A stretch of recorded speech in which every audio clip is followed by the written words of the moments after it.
sebelum lahirnya NU. Itu kejadian termasuk di antara sejarah yang melatar belakangi berdirinya Jamiah Nahdlatul Ulama. Mereka mengharamkan memang, alasannya syirik gitu terus, karena meminta pada orang yang sudah meninggal. Dan kita tawasul kepada beliau itu ada banyak sebab, karena cinta kita kepada beliau. Kemudian kita kalau betul-betul memohon kepada Allah, ya kita meminta kepada beliau. Memohon kepada Allah, betul tetap memohonnya kepada Allah, tetapi bersama orang-orang yang Allah cintai, termasuk Rasul. Makanya ketika di istighotsah itu kan ada Allahumma sholli ala sayyidina Muhammadin qad hilati adrikni ya Rasulullah. Bukan adrikni ya Allah, tapi ya Rasul. Makanya kita tetap minta kepada Allah, tapi minta didampingi.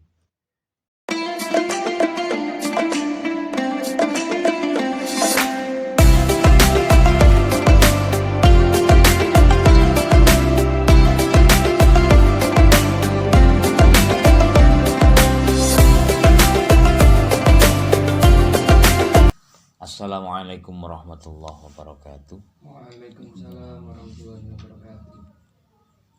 Atawassalu ila hadratin Nabil Mustafa Muhammadin sallallahu alaihi wasallam wa alihi washabihi wa sultan al-awliya Syekh Abdul Qadir Al-Jailani, wa natawassalu ila muassisi Jamiatin Nahdlatul Ulama wa muallif kitab Risalah Sunnah wal Jamaah Hadratus Syekh Hasyim Asy'ari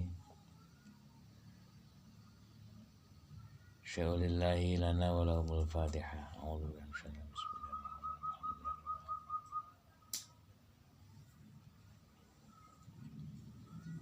Shiratal ladzina an'amta 'alaihim. Bismillahirrahmanirrahim. Alhamdulillahirabbil alamin. Wa bihi nasta'inu 'ala umuri dunya waddin. Assalatu wassalamu 'ala asyrafil anbiya'i wal mursalin. Sayyidina wa maulana Muhammadin wa ala alihi wa ashabihi ajma'in. Subhanaka la ilma lana illa ma 'allamtana innaka antal alimul hakim. Allahumma qad istawda'tuka bima 'allamtani wardudhu ilayya inda hajati ilayhi wa la tunsini ya rabbal alamin. Allahumma nawwir qalbi bi nuri hidayatika kama nawwartal arda bi nuri syamsika innaka ala kulli syai'in qadir. Rabbi shrah li sadri wa yassir li amri wa hlul 'uqdatam min lisani yafqahu qawli. Amma ba'du, qala al-mu'allifu rahimahullahu ta'ala, nafa'ana bihi wa bi 'ulumihi fid dharaini amin. Pada pemirsa sekalian yang berbahagia, alhamdulillah ini kita masih dipertemukan kembali oleh Allah Subhanahu wa taala dalam rangka mengkaji tentang kitab Ahlussunnah wal Jamaah. Kalau yang kemarin sedikit saya setback, kembali ke pembahasan yang sebelumnya, ini bahwa ada kelompok yang dimaksud di sini adalah kelompok-kelompok yang mengikuti para ulama. Menurut saya ini salafun sholihin. Mereka menggunakan mazhab, kemudian mereka mencintai para ahlul bait, aulia, sholihin, ya. Terus juga ikut tabaruk kepada para aulia, para sholihin, para ahlul bait, baik dalam kondisi ahya'an atau mamatan atau hidup. Terus kemudian kelompok ini juga bukan melanggengkan tapi suka untuk bertawasul dengan para sholihin amwat atau berziarah ke kuburan, ke makbarah para aulia, para sholihin, para ahlul bait. Dan kelompok ini, kalaupun ada orang atau keluarganya yang meninggal, ini melakukan talqin mayit dan bahkan gemar untuk bersedekah yang hadiahnya hadiah sedekahnya ini adalah hadiahnya disedekahkan kepada para ahli kubur. Dan banyak, itu adalah satu kelompok. Sekarang kita masuk kelompok yang kedua ya. Oke, bismillahirrahmanirrahim. Wa minhum lan setengah saking salafiyun ya, kelompok firqatun. Wa minhum lan setengah saking iku firqatun kelompok ya tabi'una kang padha anut sapa firqah Ra'ya Muhammad Abduh wa Rasyid Ridho.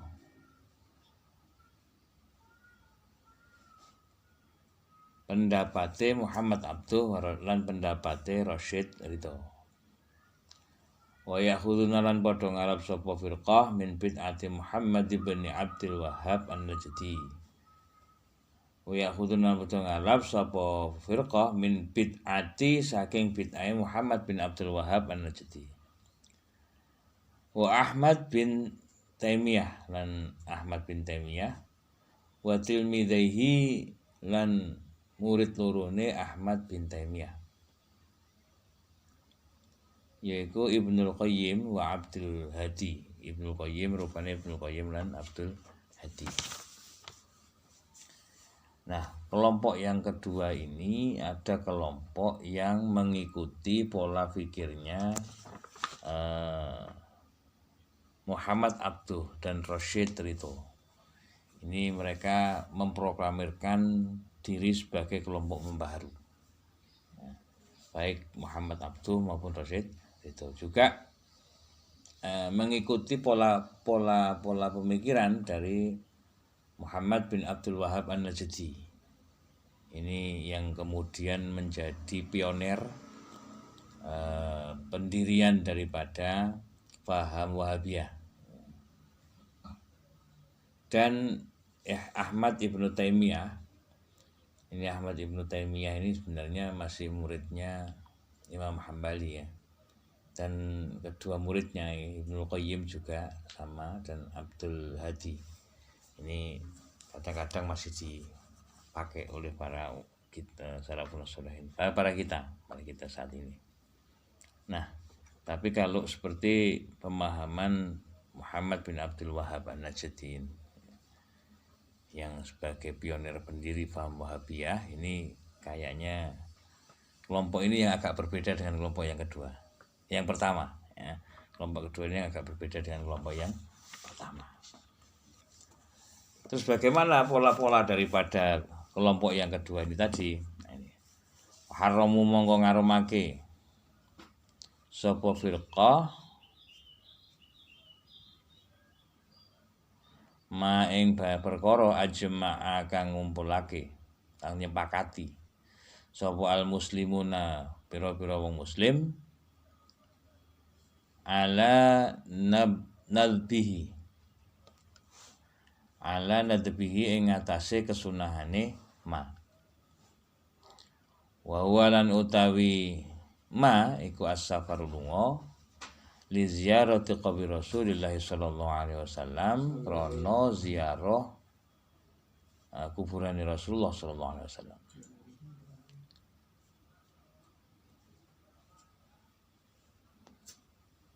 Wa khalafuhum lan padha sulayan sapa firqah hum ing nomor iki ing ziarah fima ing dalam barang, ing dalam perkara tu kira kang den tutur wa lan liyane. Nah, kemudian ada ini kelompok ini bagaimana pola ketidaksamaannya. Mereka mengharamkan apa yang sudah menjadi kesepakatan para ulama, para muslimin.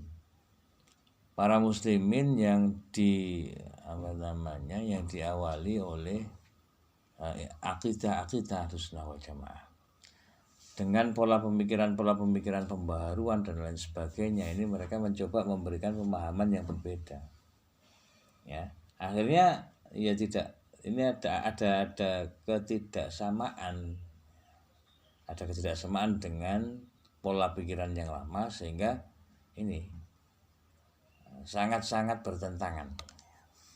Di antaranya juga mereka selain mengharamkan pola-pola yang lama, juga menghapus kesunahan-kesunahan yang sudah dibangun yang ada pada ulama salafun sholihin.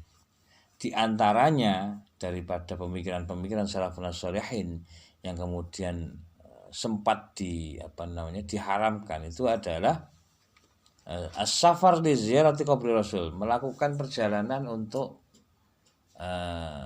berziarah ke makbarah Rasulullah SAW. Ini menurut mereka malah dianggap haram. Bahkan ketika sebelum Nahdlatul Ulama lahir tahun 1924 itu ada tragedi ketika pemimpin atau pimpinan Tanah Hijaz Saudi ini berkeinginan untuk menghapus semua situs yang ada di Mekah, yang ada di Arab. Sehingga para ulama Nusantara pada waktu itu bersepakat untuk bisa menghadap beliau, ya, pimpinan Hijaz, dan meminta untuk membiarkan situs, atau bahkan kalau bisa melestarikan situs-situs yang ada, dan memberikan sedikit kebebasan kepada ulama-ulama yang menggunakan pendekatan metode mazhab di tanah Arab pada waktu itu. Ini sebelum lahirnya NU, itu kejadian termasuk di antara sejarah yang melatar belakangi berdirinya Jamiah Nahdlatul Ulama. Mereka mengharamkan memang, alasannya syirik gitu terus, karena meminta pada orang yang sudah meninggal. Padahal kita tawasul kepada beliau itu ada banyak sebab, karena cinta kita kepada beliau. Kemudian kita kalau memang betul-betul memohon kepada Allah, ya kita meminta kepada beliau. Memohon kepada Allah, tetap memohonnya kepada Allah, tetapi bersama orang-orang yang Allah cintai, termasuk Rasulullah. Makanya ketika di istighosa itu kan ada Allahumma sholli ala sayyidina Muhammadin qad hilati adrikni ya Rasulullah. Bukan adrikni ya Allah, tapi ya Rasulullah. Ini kita tetap minta kepada Allah, tapi minta didampingi, dibarengi sama Rasulullah. Oke, kita lanjutkan. Wa qala lan dawuh sapa Ibnu Taimiyah fi fatawi yang dalam kitab fatwa Ibnu Taimiyah,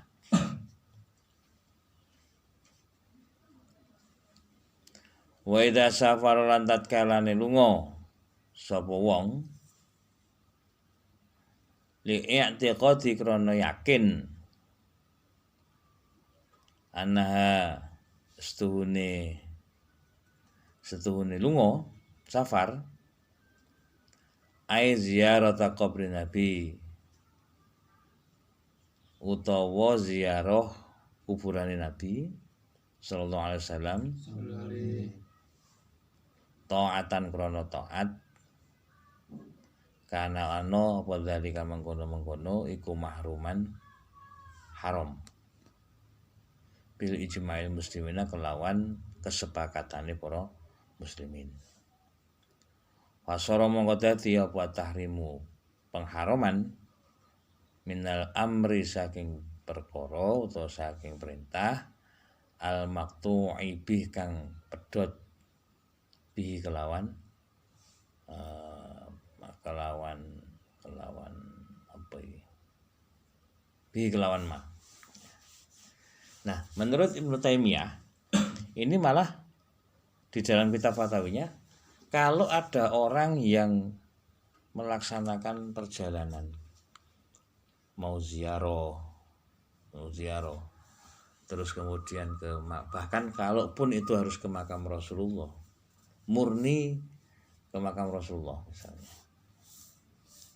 ini kemudian berkeyakinan bahwa itu adalah satu ketaatan kepada agama. Menurut Ibnu Taimiyah, sekali lagi, menurut Ibnu Taimiyah itu dianggap satu keharaman.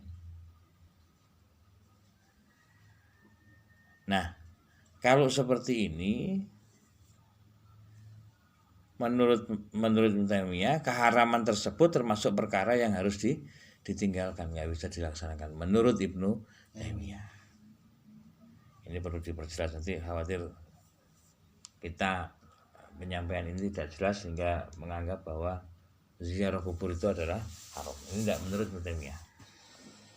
Terus bagaimana kalau menurut yang lain gitu ya? Kalau menurut Ahlussunnah wal Jamaah, khususnya para salafun sholihin, apalagi kita kelompok yang tadi yang pertama itu, ya nggak apa-apa. Malah kalau kita ziarah ke kuburan itu banyak hal yang bisa yang bisa diambil manfaatnya. Sebagaimana Rasulullah dulu pernah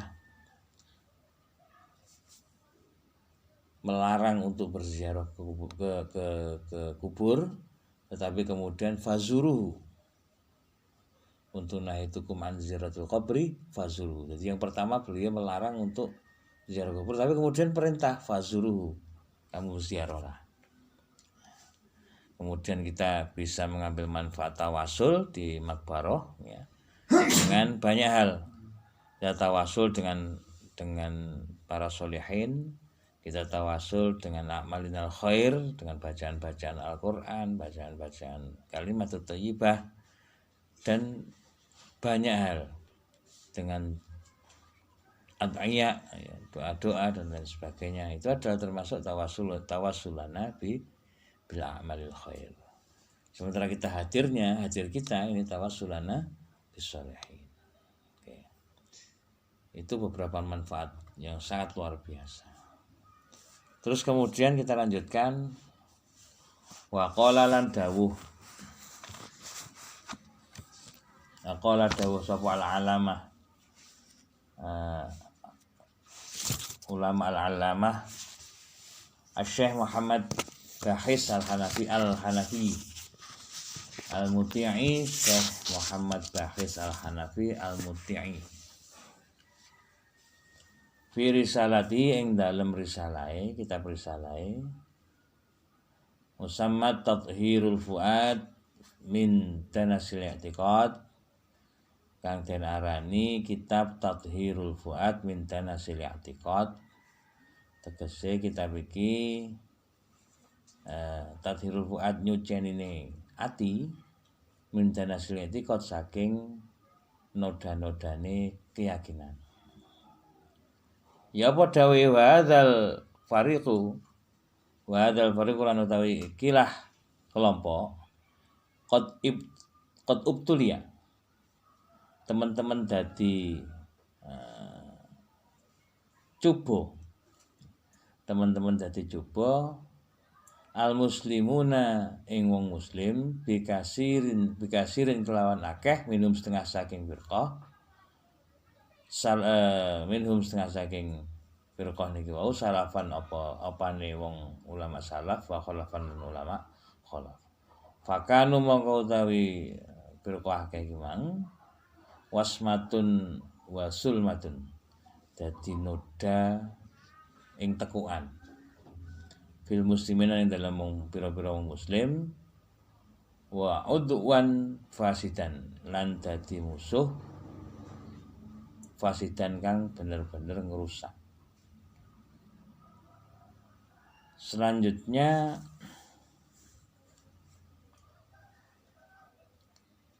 ini kita lanjutkan dulu. Yajibu mongko wajib apa qatuhu medhot kelompok niki wau, hatta sehingga la yu'ati, sehingga ora nulari apa albagi wong kang kari. Bahwa mongko utawi firqah iki mau kal majdum, kaya dene wong kang kena lepra. Yajibu wajib al-firaru melayu minhum saking kelompok itu mau firqah.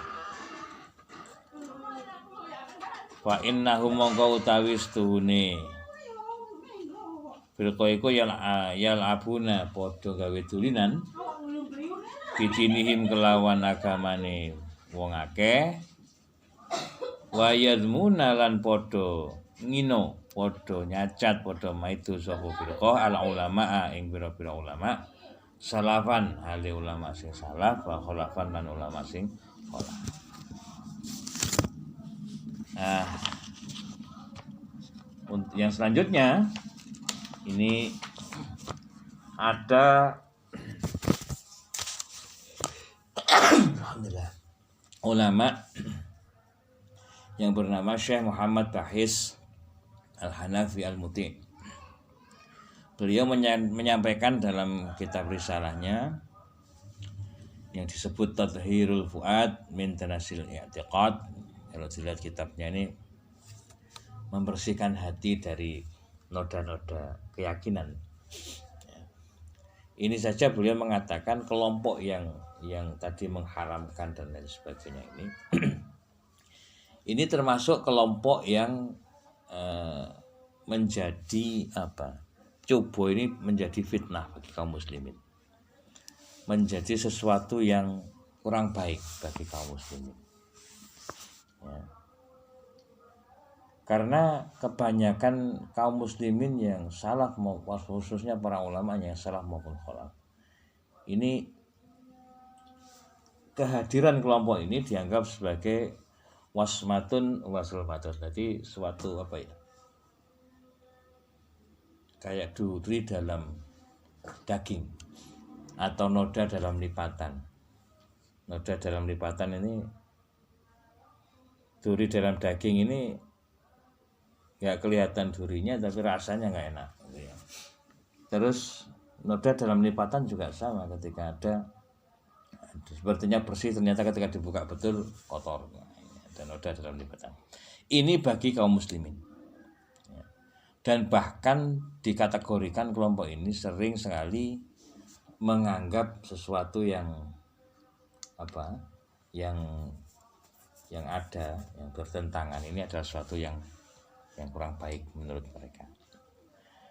Kemudian bagaimana menurut Syekh Muhammad Bahis? Beliau berkata, kalau kita ketemu dengan orang-orang atau kelompok tersebut, maka sebaiknya kita hindari atau kita jauhi.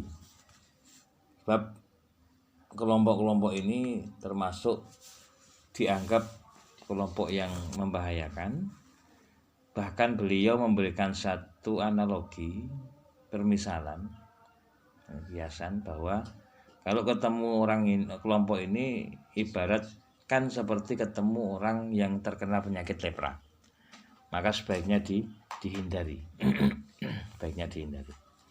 Nah,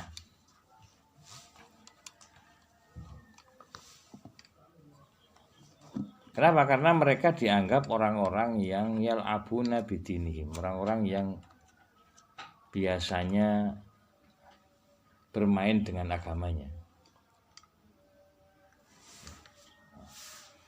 Bermain dengan agamanya.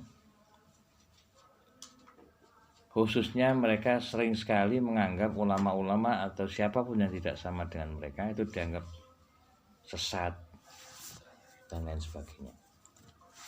Itu pemikiran dari Syekh Al-Alamah Muhammad Bahis Al-Hanafi Al-Muti. Kita lanjutkan. Wa yaquluna, dan mereka kelompok-kelompok yang notabene pembaharu tadi, wa yaquluna, dan mereka berkata ya, padha ngucap sapa kelompok Muhammad bin Abdul Wahhab An-Najdi tadi, Ibnu Taimiyah, innahum stuhune ulama iku ghairu maksumina, ora duduk wong kang maksum. Fala yang bagi mongko ora patut, ora wajib apa takliduhum nganut sapa muslimin hum ing ulama. La farqa ora ana bedane fi dzalika ing dalem mengkono-mengkono bainal ahya ing antaran sing sugeng wal amwat lan sing wis sedo.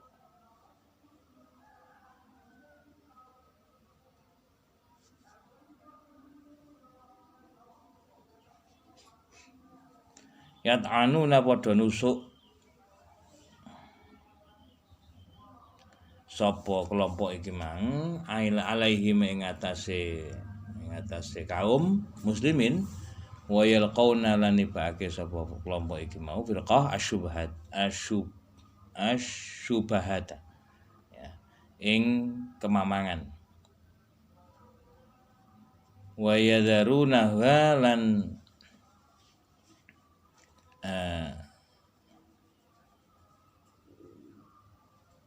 ninggalake sapa ulama ha ing sapa kelompok iki mau ha ing pemikiran ing ra'yun fi uyuni basairi tuafa ing dalem pira-pira pandangane wong kang apes ditakma supaya mbutakaken apa sapa kelompok anyar iki wau absarohum ing pira-pira peningale tuafa an uyubiha ula saking pira-pira aibe wong-wong atau kelompok-kelompok iki mau. Jadi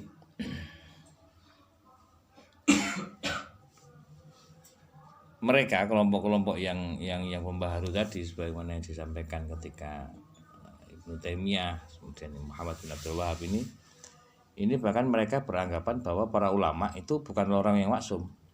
Ya memang iya gitu ya. Memang iya, bukan orang yang maksum, yang terbebas dari dosa karena yang maksum hanya Rasulullah saja.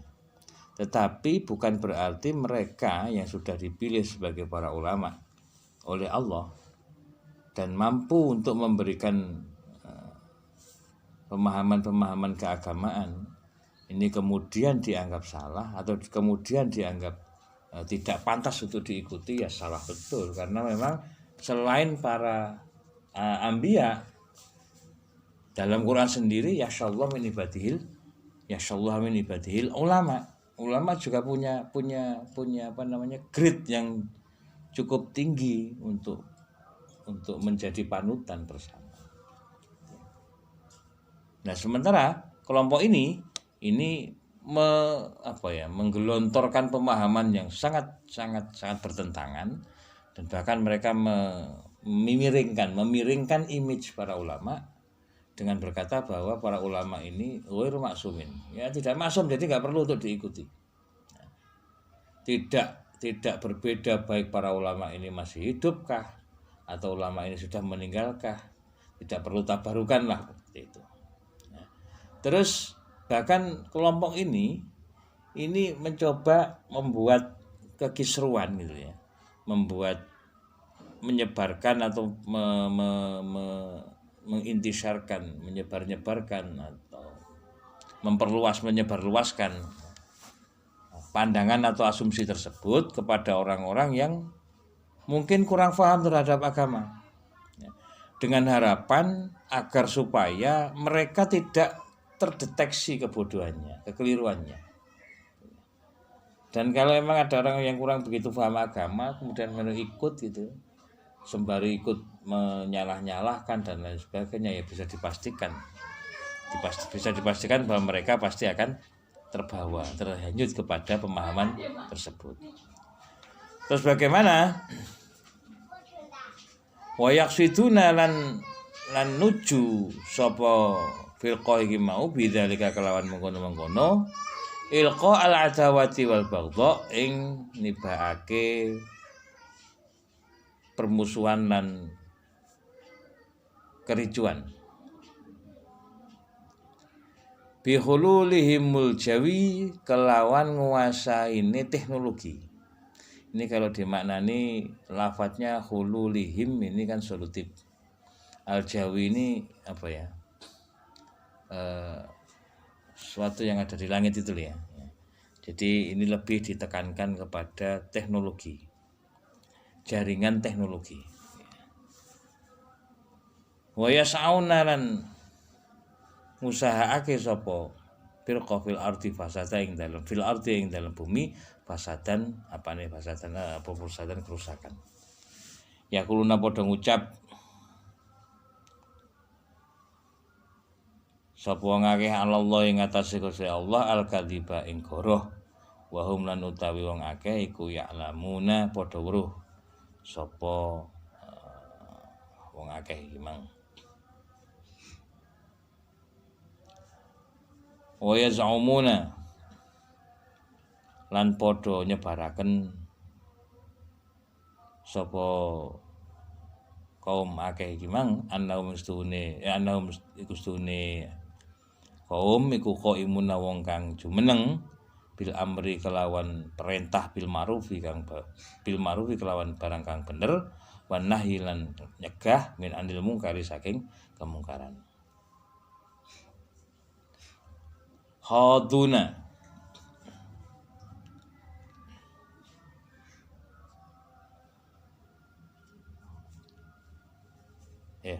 haduna ya. Iya.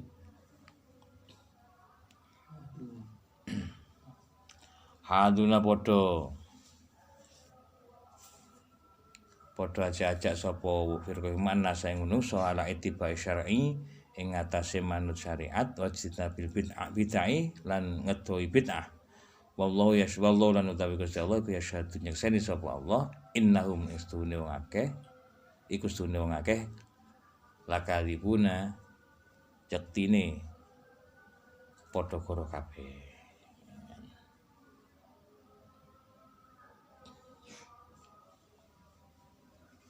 Nah, ini tujuan-tujuan mereka sama ya. Mereka memproklamirkan diri sebagai kelompok yang pembaharu yang pada prinsipnya justru dengan itu akan memunculkan kekisruan di dalam kaum muslimin. Kekisruan, perselisihan, perpecahan dan lain sebagainya. Apalagi ditunjang dengan kemampuan untuk menguasai jaringan komunikasi dan teknologi, ya kan? Sehingga berpotensi untuk menjadikan kerusakan yang lebih lebih pasti di kalangan kaum muslimin. Dengan sepertinya mereka ini adalah kelompok yang ya'muruna bil ma'ruf wa yanhauna 'anil munkar, mengajak kebaikan dan mencegah kemungkaran, tetapi kemudian caranya juga tidak lebih arif dari sebagaimana yang seharusnya, bahkan pakai kekerasan dan lain sebagainya itu ya, dan mempunyai jargon. Jargonnya apa? Mereka mengajak agar manusia ini menjauhi bid'ah, mengikuti syariatnya dan menjauhi bid'ah-bid'ah yang bermunculan. Padahal walaupun bid'ah selama itu tidak bertentangan dengan ajaran agama Islam dan bahkan ada efek manfaat dan masolehnya,